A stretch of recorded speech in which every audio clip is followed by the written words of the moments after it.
Relation between pressure and kinetic energy of the gas. We know that the kinetic energy of the gas is equal to half into mass into square of the velocity. So here half, the total mass of the gas is m, and the velocity of the gas is c square. Now kinetic energy of the gas per unit volume, if you have to calculate, we will divide this equation kinetic energy, that is half mc square, by volume v. So the kinetic energy per unit volume will be half mc square upon v. Mass upon volume will be equal to the density, and the kinetic energy will become half density multiplied by the velocity square. Now we know from the kTg the formula we have derived for the pressure exerted by the gas on the wall of the container, that is 1 upon 3 rho c square. We'll derive this equation already, and here you will see this is suppose equation 1, this is equation 2. So we will just divide equation 2 by equation 1. So this is pressure divided by kinetic energy. The formula for the pressure is 1 upon 3 rho c square, and formula for the kinetic energy is half rho c square. That means this is cancel, the rho would be cancelled, c square would be cancelled, and this 2 will go up, 3 will come down, so 2 upon 3 it will be.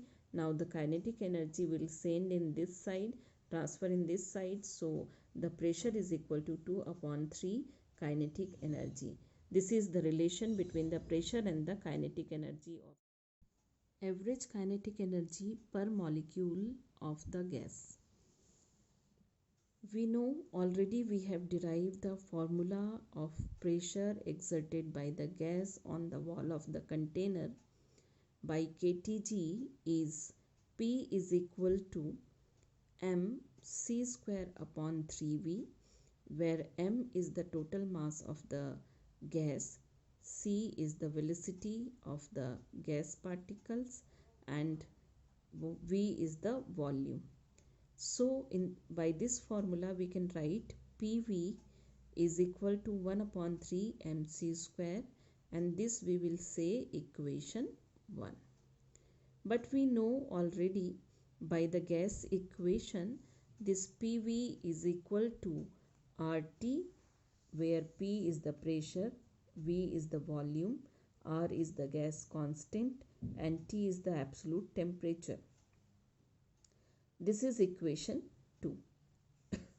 Now from this equation 1 and 2 we can say here, since PV is equal to 1 upon 3 mc square, but PV is also equal to RT, so PV is equal to 1 upon 3 mc square equal to RT.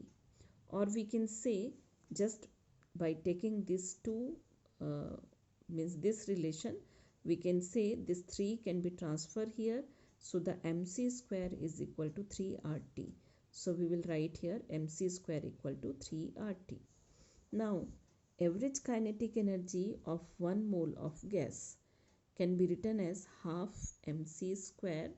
This is equal to, this is the kinetic energy, half mc square. In place of mc square we can write here 3RT. So it will become 3 upon 2 RT. So this is average kinetic energy of 1 mole of gas. Now we know that the total mass of the gas m is equal to mass of one particle and the number of molecules, that is n, m into n. So the half mnc square is equal to 3 upon 2 RT. Here this capital N is the Avogadro's number, or the number of molecules in 1 mole. So the half, this small m is for the mass of individual particle. So half mc square is now become 3 upon 2 R upon N T. This R is a gas constant, N is the Avogadro's number. So R upon N is a new constant, say K, and this is called the Boltzmann constant. Now half mc square is equal to 3 upon 2 kT. Here you can see the K is the Boltzmann constant, and this is the average kinetic energy per molecule of the gas, which is equal to 3 upon 2 kT. That means the average kinetic energy per molecule of gas does not depend upon the mass but depend upon the absolute temperature. Kinetic interpretation of temperature. The formula for the pressure exerted by the gas on wall of a container is P, which is equal to 1 upon 3 mc square upon V, where m is the mass of the gas, c is the velocity of the gas, and v is the volume of the container or the gas. So the PV is equal to 1 upon 3 mc square, but as we have seen that PV is equal to RT, so the PV is equal to 1 upon 3 mc square equal to RT. That means this c square can be written as here 3RT upon m. So we will see that R is a constant, gas constant, and m, the mass of the gas, is also constant. So this quantity 3R upon m is a constant.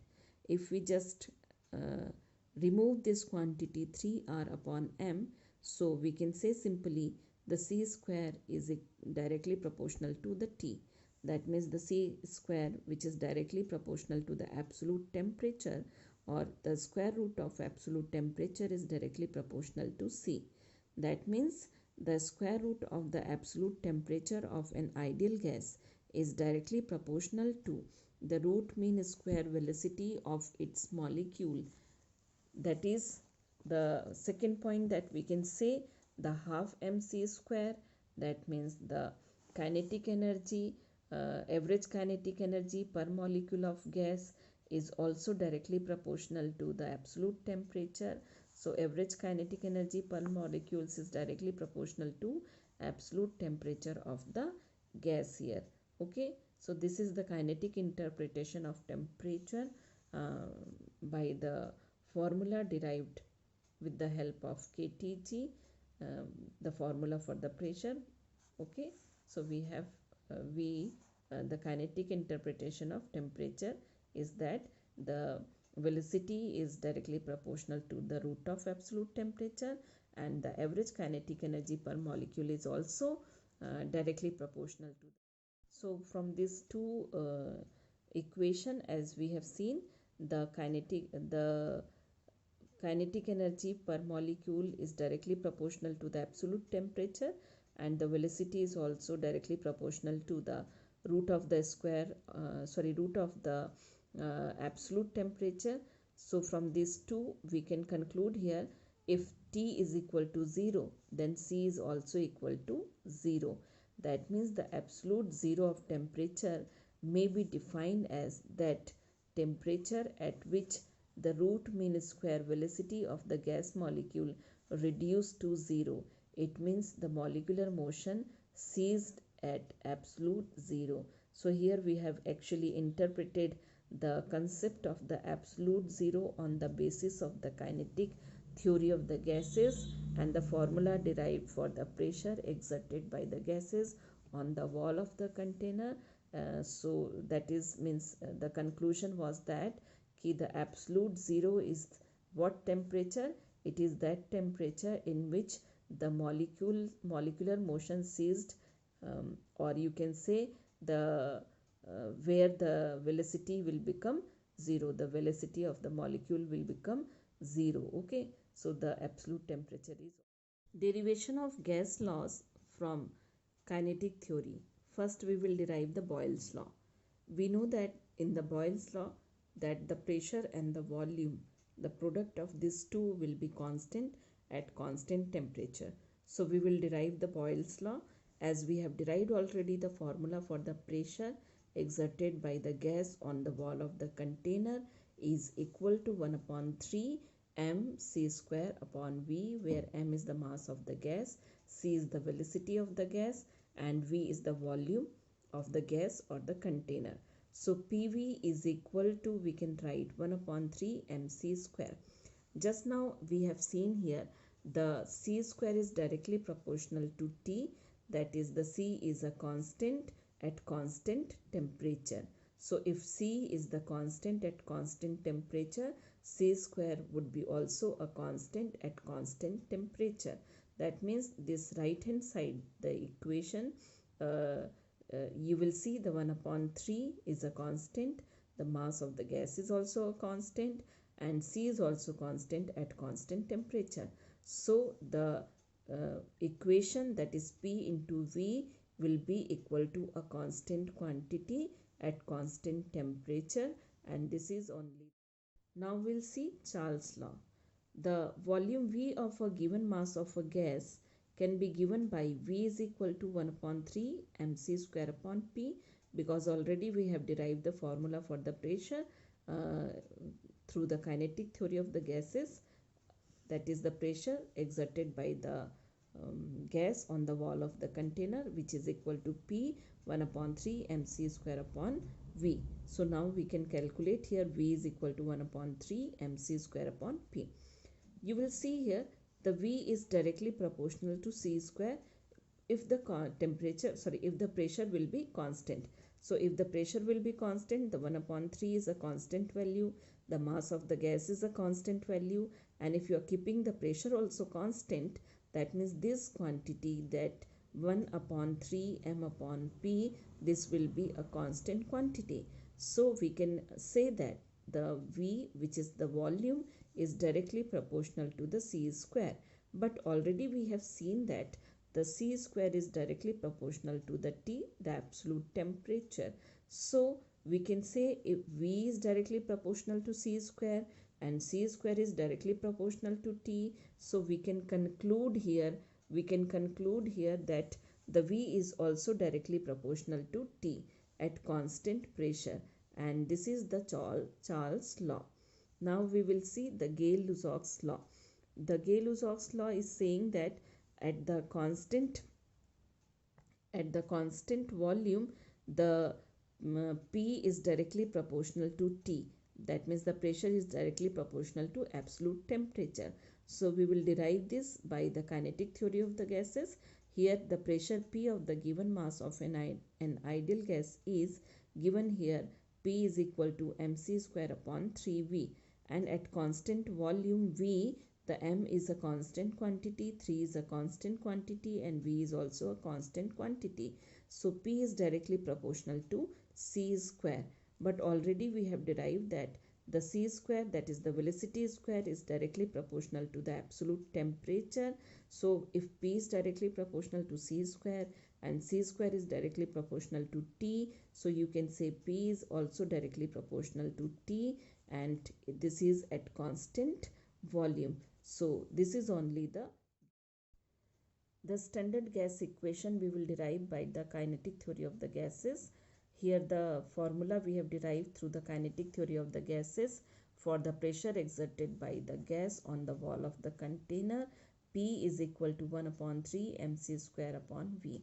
Now we will say the PV is equal to 1 upon 3 mc square.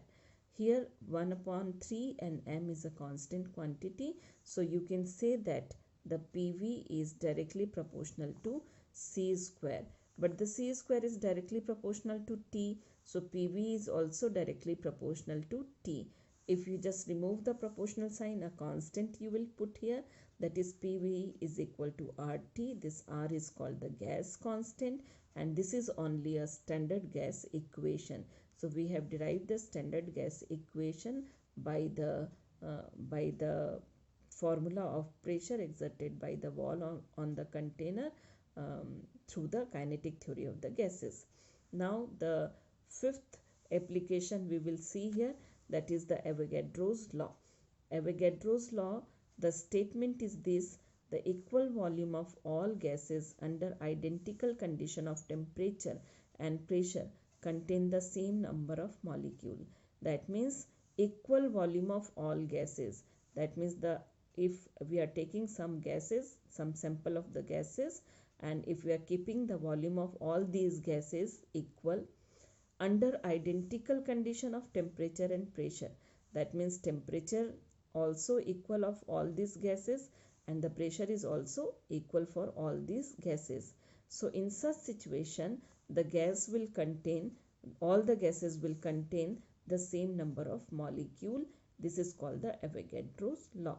Now we will derive this Avogadro's law here. So for the derivation, what we will do, first we will take here, let gas A and gas B having equal volume, pressure and temperature. Because it is already given, the volume must be equal and the temperature and pressure are identical. So we have already taken for the two sample of the gas A and the gas B having equal volume and equal pressure and equal temperature.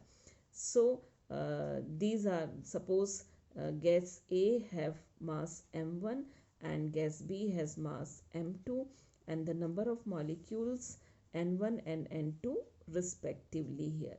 So for gas A, the formula for the pressure exerted by gas on the wall of the container can be given as m1c1 square upon 3V, because V is the constant, volume is the constant quantity. So for the gas B also we can put the same value of the volume V here, and this time the pressure is equal to m2 c2 square upon 3V. But we know that the pressure of the gas A and the pressure of the gas B both are equal. So we can equate these two quantities here, that is m1c1 square upon 3V is equal to m2c2 square upon 3V. So 3V would be cancelled and it will become m1c1 square equal to m2c2 square, and this we will write as equation 1.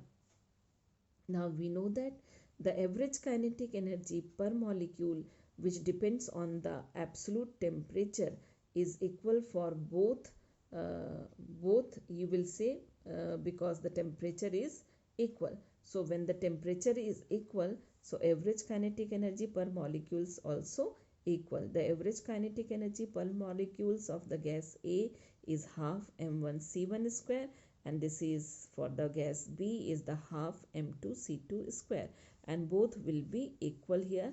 This we can say equation 2. Now we will divide equation 1 by equation 2. So the equation 1 here, it is m1c1 square and m2c2 square. You can see that this is the capital M and this one is the small m. This capital M is for the total mass of the gas, and the small m, m1 is the individual masses or individual mass of each particle. You can say the each particle mass, and that would be identical. So when we divide it, equation 1 by equation 2, so we will get m1c1 square upon half m1c1 square. This is m2c2 square upon half m2c2 square. This m1 we will write m1 n1, where m1 is the mass of each molecule and n1 is the number of molecules. So the total mass can be written as m1 n1 and the c1 square divided by this half, and half would be cancelled here. So this is m1 c1 square. Now for the m2, in place of m2 we will write m2 n2, where m2 is the mass of each molecule and n2 is the number of molecules in gas B. So m2 n2 c2 square upon m2 c2 square. You can see that easily this m1 would be cancelled, c1 would be cancelled here. So what we'll find here, the n1 is equal to n2, and you can see that the n1 is the number of molecules in gas A and n2 is the number of molecule in gas B. So this is only the Avogadro's law, which state that the number of molecules in a gas will be equal if all the conditions are identical, like volume, pressure, temperature are equal. So this is the sixth one, is the Gram's law of diffusion.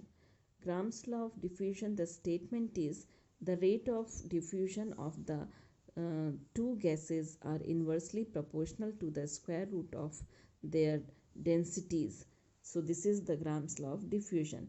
To prove it, we will just take the two sample here, that is one gas A and another is gas B, and these are the two gases of densities rho 1 and rho 2, and RMS velocities of these gases are C1 and C2 respectively. So if these two gases are diffuses to each other at the rate R1 and R2, so when steady rate of diffusion is reached, in such situation we find that the pressure P1 is equal to pressure P2.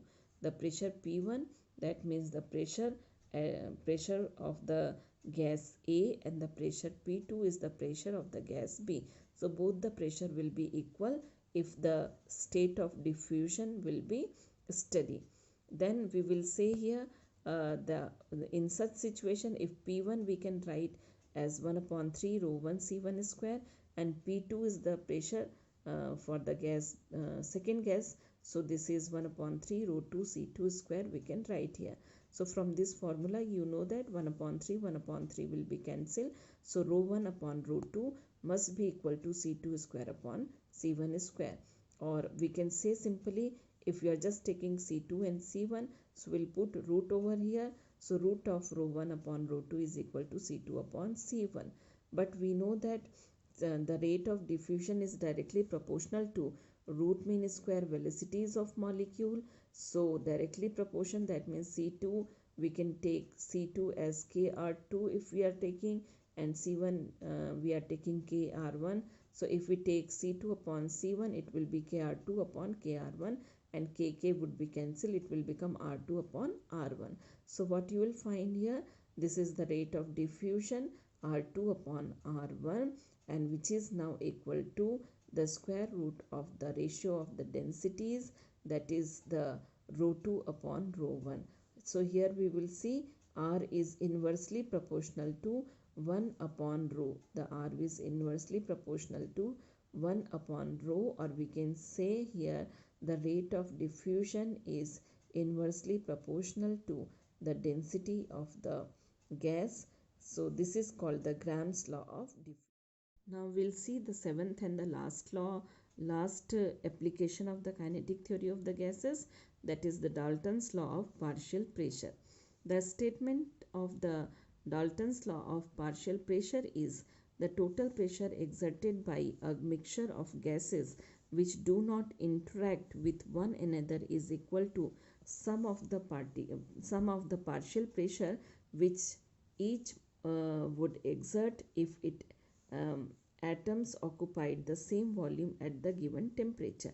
So according to the statement, it is saying here कि if we are taking the mixture of the gases, अगर हम mixture ले रहे हैं gas का, तो suppose we have taken here the 3 sample of the gas, and the pressure of all these 3 sample, that is the pressure of first gas is P1, pressure of second gas is P2, and pressure of third gas is suppose P3. So this gas, if we are taking the mixture of these gases, so on the wall of the container this mixture will be apply some force, and we have to prove that these individual forces applied by the gases must be equal to sum of these must be equal to the total pressure applied by the mixture of the gas. Okay, so this we have to prove. So just to prove it, what we have done, we have taken suppose a gas which is applying a pressure P1 on the wall of the container. If it is kept individually on that container, so it is 1 upon 3 m1 n1 c1 square upon v we can write here. Okay, where m1 is the mass of each particle of the gas A, and n1 is the number of molecule in the gas A, and C1 you can say the velocity of the particles of the gas A, or the molecule of the gas A. Okay, now we'll take another sample, suppose say B. तो उसका pressure P2 is given by 1 upon 3 m2 n2 c2 square upon v, if it is individually kept on the container. अगर अकेले जो है first gas अगर रखी जाएगी अकेले, तो that will take the whole volume of the this container. It will occupy whole volume of the container. So here it is written V, and for the second gas also it is written here V, क्योंकि second gas को भी अगर अकेले भरा जाए उस container में तो वो भी उतना ही वॉल्यूम ले लेगा जितना कि कंटेनर का वॉल्यूम है. तो ये भी V हो गया. ऐसे ही हमने थर्ड गैस लिया, और वो जो थर्ड गैस है उसका प्रेशर P3 है on the wall of the container. So it can be given as 1/3 m3 n3c3 square upon V, and this is the V is the volume of the container. So this third gas also can occupy the whole place of that container if it is individually kept in that container. Okay, so we have seen that three gases, and these three gases are applying individual force on the wall of the container, that is P1, P2 and P3. So if we are taking sum of these three, P1 plus P2 plus P3, we'll get here 1/3 V common, and here M1 N1 C1 square, M2 N2 C2 square, and M3 M3 C3 M3 N3 C3 square. And suppose n number of particles are there, so we can take this equation till n number, like mn nn or cn square. This way we can take. Okay, here we have taken only 3 samples, so I am just writing 3 only. Now since we know that kinetic energy is half m1 c1 square, half m2 c2 square, and half m3 c3 square for the all three gases, because we know that the average kinetic energy per molecule is a constant quantity here, and that is equal to, all these are equal at constant temperature. If the temperature is constant, then this half would be cancelled. It will become m1 c1 square, m2 c2 square, and m3 c3 square. Say all these are equal to mc square. So p1 plus p2 plus p3 can be written now as mc square upon 3v, and we can write now n1 plus n2 plus n3 here. Okay, so we will see p1 plus p2 plus p3 is now, this is, you can see n1 plus n2 plus n3. N1 is the number of molecule of the gas A, N2 is the number of molecule of gas B, and N3 is the number of molecule of gas C. So this N1 plus N2 plus N3 actually are indicating the total number of molecules on the mixture. So suppose the total number of molecules on the mixture is N, so N1 plus N2 plus N3 can be replaced here by N here. So this is N mc square 3v. Okay, now we will see here, this is this p1 plus p2 plus p3, that is equal to m into n c square upon 3v. So m into n is equal to capital M, that is the total mass of the mixture, you can say. So p1 plus p2 plus p3 is equal to mc square upon 3v, and mc square upon 3v is what here? It is the pressure applied by the mixture of the gases on the wall of the container, and it can be replaced by the capital P. So P1 plus P2 plus P3 is equal to capital P, that is the total pressure. So what we have seen, according to the Dalton of the statement was given here, the total pressure exerted by the mixture of the gases which do not interact with one another is equal to the sum of the partial pressure which each would exert if it alone occupied by the same volume at the given temperature. So this is the Dalton laws of partial pressure we have proven now.